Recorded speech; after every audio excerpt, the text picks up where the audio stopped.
All right, Boris.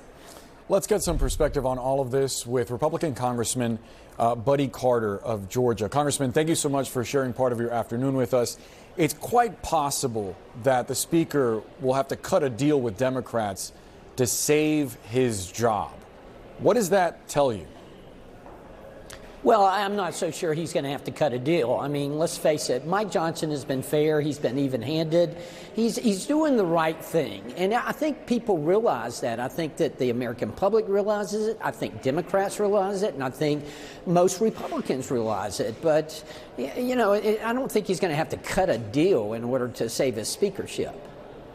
The Speaker has been lobbied by members to include in this package of foreign aid bills that he's trying to pass over the weekend some language that would alter the structure of the motion to vacate, to up the threshold, to make it harder for him to be removed. He seems open to it, but some Republicans are saying that if he does, that would be a reason to push forward the motion to vacate. Would you support that shift? What's your message to those fellow members of your party?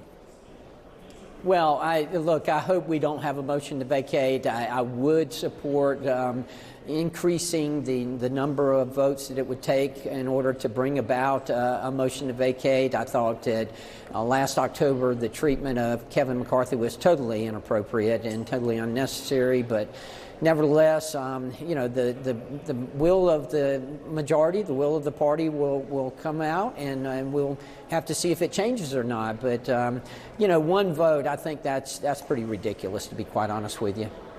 Congressman, you argue that he may not need to broker a deal with Democrats to save his job. But when it comes to the aid bills themselves, he likely will need help from Democrats to get them to pass, even through committee, because there are members of the Rules Committee, Republicans, who are threatening to tank these aid bills, to not pass a rule that would allow these aid bills to hit the floor. They already tanked a border bill that he wanted to attach to the package. I'm wondering what you would say to those members of your conference.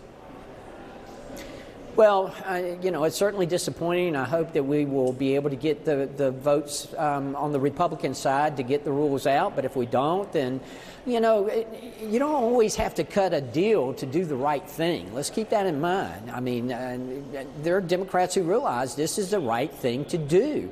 And we don't always vote just partisan and along party lines. I mean, I know that I and a lot of my colleagues on my side of the aisle, and I suspect and I hope that the case is the same with Democrats, we vote our conscience, and we vote what we think is right.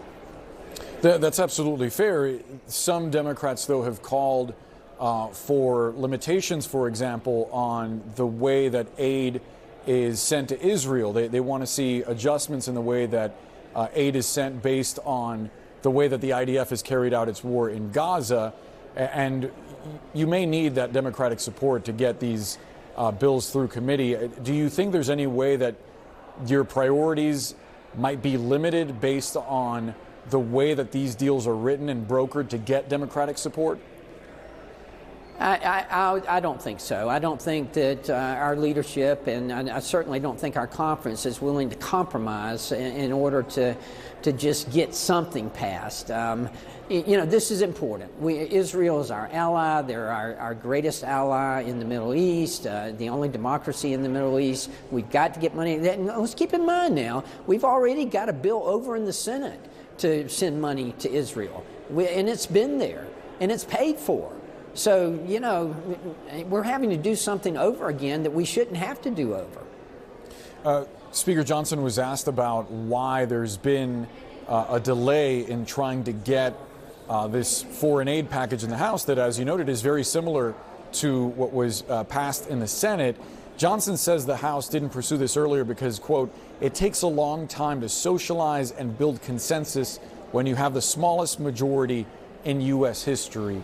Why do you think it took so long to ultimately get to this point? Well, I think that the Speaker makes a good point. I mean, we've got a majority today of 2. And Saturday afternoon, I suspect it'll be down to 1.